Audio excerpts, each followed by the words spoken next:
학습 세례식을 하고 이 축복하는 시간이 좀 어색하면 어떨까, 어떻게 하나 걱정이 되었었는데, 그래도 여러분 같이 축복해 주시고 격려해 주시고 또 함께 찬양해 주셔서 참 감사합니다.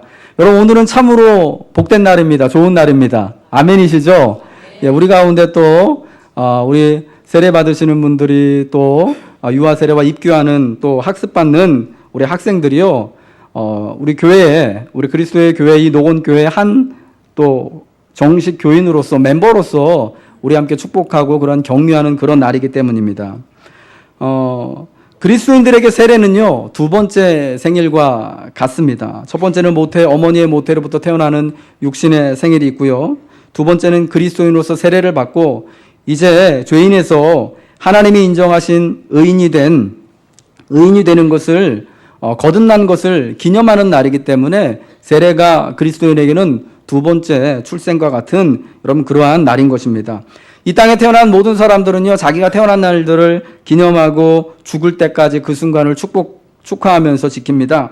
마찬가지로 오늘 그리스도인으로서, 성도로서 오늘 세례받은 여러분들, 그리고 이미 세례받은 우리에게 주어진 예수 그리스도의 세례를 우리가 영원토록 주님 앞에 서는 그날까지 감사하며 기뻐하며 거룩한 모습으로 주님과 함께 연합하는 그런 은혜가 있으시길 주님의 이름으로 축복합니다.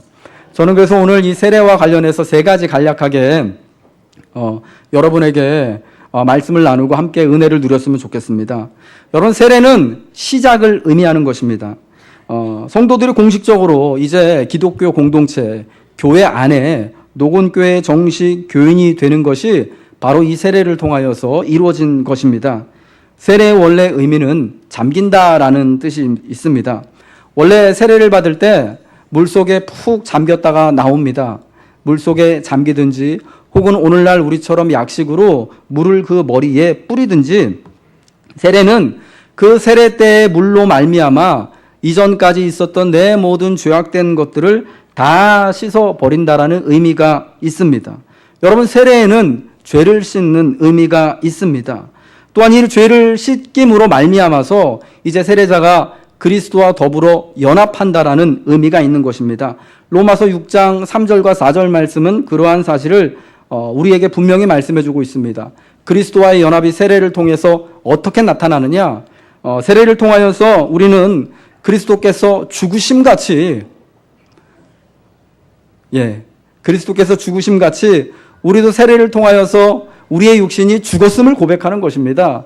그리고 그 주님께서 다시금 육체의 모습으로 부활하신 것처럼 우리도 주님과 함께 부활하며 그 부활의 생명을 누린다라는 것을 고백하는 것이 바로 세례입니다. 이러한 이 신비한 연합이 우리가 세례받을 때 또 성찬을 대할 때 우리에게, 성도에게 나타나게 되는 것입니다. 죄를 씻고 거듭난 의인으로서의 첫 출발이 세례입니다. 그 첫 출발에 바로 주님이 함께 하시고 영원토록 우리를 떠나지 아니하시고 붙잡아 주시는 것이죠. 마태복음 3장에서 예수님은 이제 세례 요한에게 나아가서 세례를 받으시는 그러한 모습을 보여주십니다. 이 세례를 통하여서 예수님의 공생의 사역이 시작되었습니다.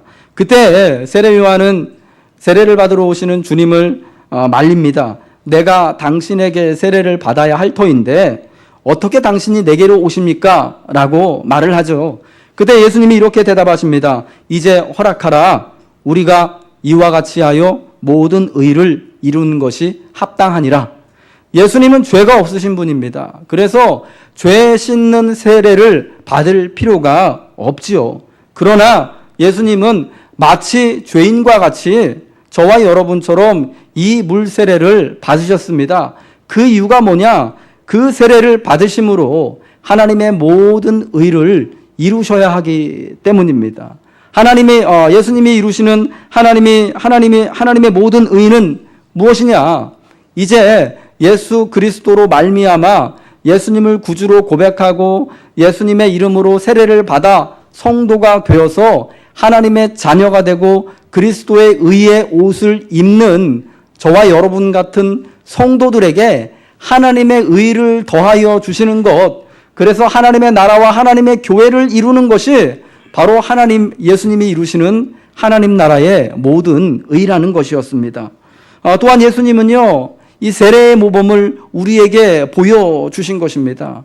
예수님께서 이와 같이 세례를 받으신 것처럼 이제 예수님을 믿는 모든 성도들 역시 예수님처럼 물 가운데 세례를 받음으로 이제 하나님의 자녀가 되었음을 표하라는 것을 분명히 보여주신 것입니다.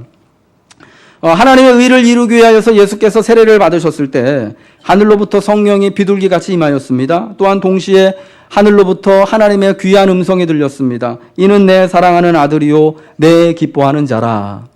여러분, 우리가 오늘 세례식을 거할 때 우리 하윤이에게 세례를 줄 때 성령이 임하신 줄 믿으시기 바랍니다. 하나님께서 이는 내 사랑하는 자요 내 기뻐하는 자라고 우리 송순자 성도님, 신미영 성도님, 우리 이서연 학생에게 그렇게 말씀해 주신 줄 우리는 믿음으로 고백하는 것입니다. 물론 그 음성이 들리지 않았습니다. 그 성령을 우리의 눈으로 보지 않았습니다. 그러나 여러분, 고린도전서 12장 3절 말씀이죠. 누구든지 예수를 주로 고백하는 그 사람에게는 성령이 함께 하신다. 성령이 아니하고서는 예수를 주로 고백할 수 없다고 말씀하십니다. 우리 아까 여러분 문답할 때 저분들이 다 예수를 주로 고백했습니다. 여러분 들으셨잖아요? 그렇죠? 그리고 여러분들도 함께 고백하셨죠? 그러면 여러분 세례받은 성도에게는 이미 성령께서 함께 하시는 겁니다. 또한 하나님께서 그 함께 하시는 성령으로 말미암아서 우리를 사랑한다, 우리를 기뻐한다 말씀하고 계심을 우리는 믿을 수 있는 것입니다. 주님이요, 왜 이런 세례 받을 때 이런 성령의 모습이 나타나고 하나님의 음성이 들립니까? 그것이 여러분 주님의 사역을 알리는 것임과 동시에 이제 예수의 이름으로 세례를 받는 모든 주님의 성도들에게 자, 너희가 세례 받을 때 이렇게 내가 성령으로 함께 할 것이고 너를 사랑하는 자요 내 기뻐하는 아들이다 딸이다 내가 불러줄 거다. 너의 그 출생을 내가 기념할 거다 라고 주님이 우리에게 말씀해 주심을 여러분 기억하시기 바랍니다. 두 번째로요, 세례는 성도에게 감당해야 할 사명이 있음을 의미합니다. 그리스도인으로서 탄생, 그 첫 시작은 우리가 가야 할 길, 해야 할 일이 있음을 분명히 알려주는 것입니다. 마가복음 10장 38절에서 예수님은 내가 받을 세례가 있다라고 말씀하십니다. 예수님이 사랑하는 제자 야고보와 요한이 예수님께 나와왔습니다. 그때는 십자가를 지시기 얼마 전이었습니다. 주님의 나라가 임할 때 우리 중에 하나는 하나님의 우편에 주님의 우편에 우리 중에 또 하나는 또 좌편에 앉혀주십시오라고 말씀했을 때 주님이 내가 받을 세례를 너희가 받을 수 있느냐라고 말씀하시면서 예수님이 이제 당하실 십자가 죽음에 관하여서 암시를 해주셨습니다. 그때 세례라는 말씀을 쓰시는데 그때 말씀하시는 세례가 주님의 사명을 의미하는 거였습니다. 곧 그 사랑하는 제자들 아무것도 모르고 하나는 주님의 우편에 하나는 주님의 좌편에 우리를 앉혀주세요라고 말하는 그 어리석고 무지한 제자들, 그러나 주님이 너무나 사랑하는 그 제자들을 위하여서 십자가 지실 그 사명이 있는데 그것을 주님이 받으실 세례로 말씀하셨습니다. 여러분, 주님은 그 세례, 십자가 사명을 충성스럽게 순종하는 마음으로 감당하셨습니다. 그럼으로써 동시에 이제 우리 성도에게 세례가 우리가 세례 받을 때 우리에게도 예수님이 그 십자가의 사명이 계셨던 것처럼 세례받는 우리들에게도 이미 세례받은 우리들에게도 예수님이 지신 그와 같은 각자의 십자가의 사명이 분명히 있음을 말씀해주고 있다라는 것입니다. 그것은 여러분 우리 각자에게 각각 주어진 그러한 사명일 수 있습니다. 또한 동시에 우리 모두에게 특별히 주님이 부탁하신 십자가의 사명이 분명히 있는데요. 그것은 무엇이냐면 바로 예수님의 말씀을 힘써서 배우고 지키고 가르쳐야 하는 사명이라는 것입니다.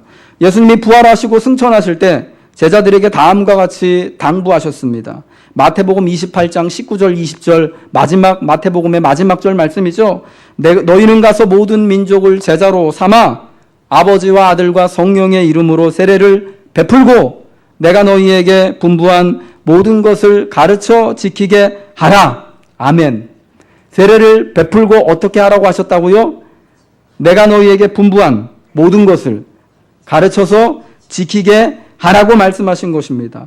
세례받은 이후에 성도가 어떻게 해야 한다라는 것입니까?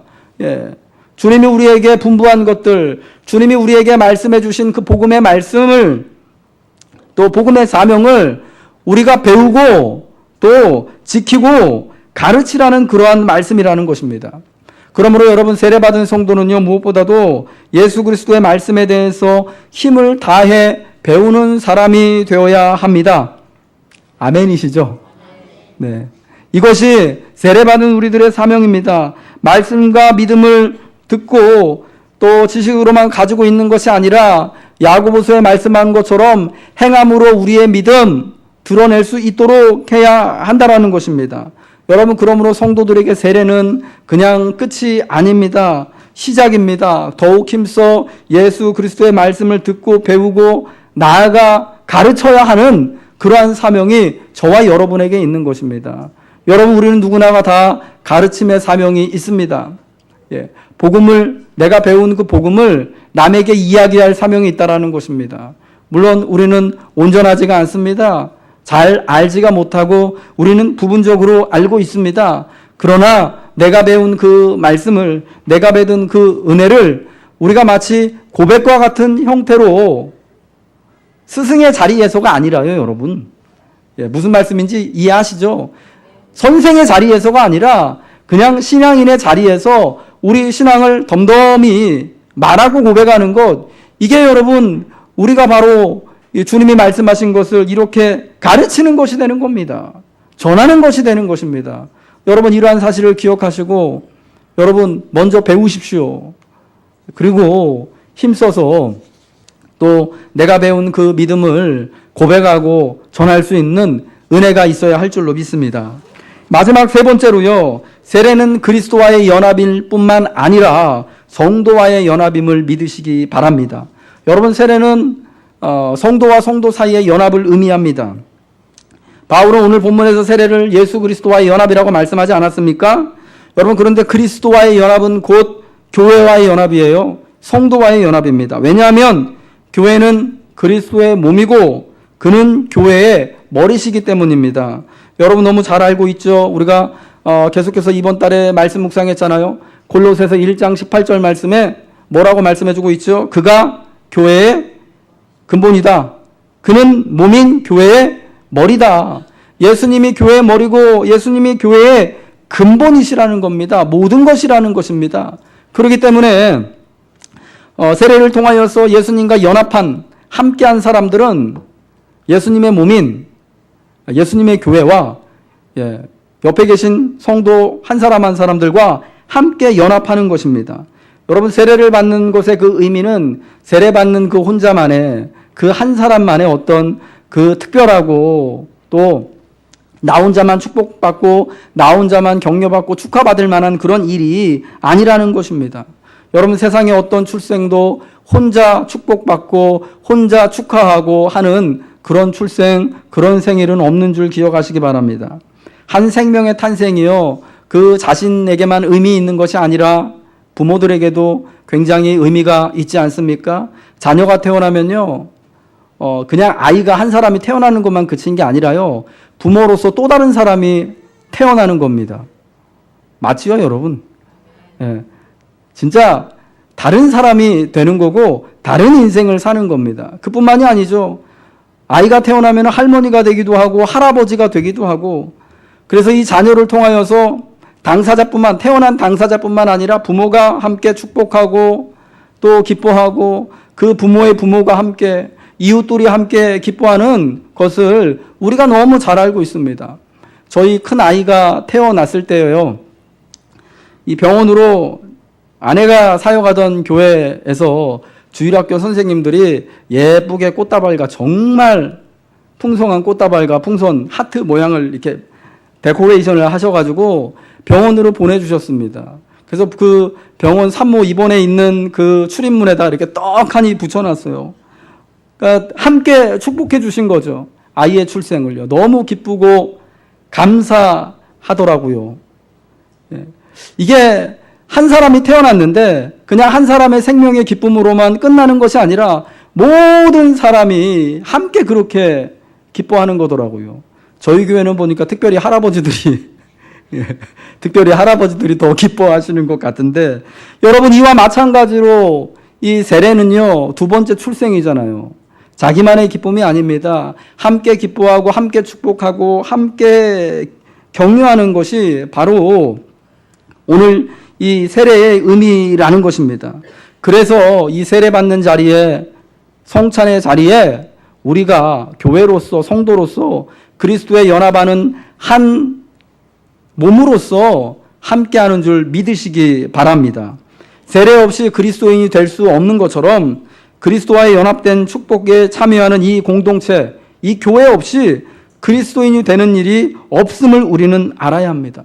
사랑하는 여러분, 이제 세례받은 성도의 가장 큰 특징은요, 오늘 우리 세 분, 또 입교한 우리 은경이, 또 학습받은 우리 명석이, 우리 하윤이 이제 혼자가 아니라는 겁니다. 우리가 이제 혼자가 아니라 교회로서 함께한다는 사실을 여러분 기억하시고 위로받으시기 바랍니다. 그리스도의 온전한 연합을 이 세례를 통하여 이루어졌고요. 이제 그리스도의 영이, 성령이 여러분을 붙잡고 있는 겁니다. 함께 하시는 것입니다. 그 성령은 결코 여러분을 떠나지 않을 것입니다. 우리가 주님 앞에 서는 그때까지 성령이 우리를 인도하시고 주님과 함께 할 수 있도록, 또한 교회와 함께 할 수 있도록 우리에게 힘을 불어넣어 주실 것입니다.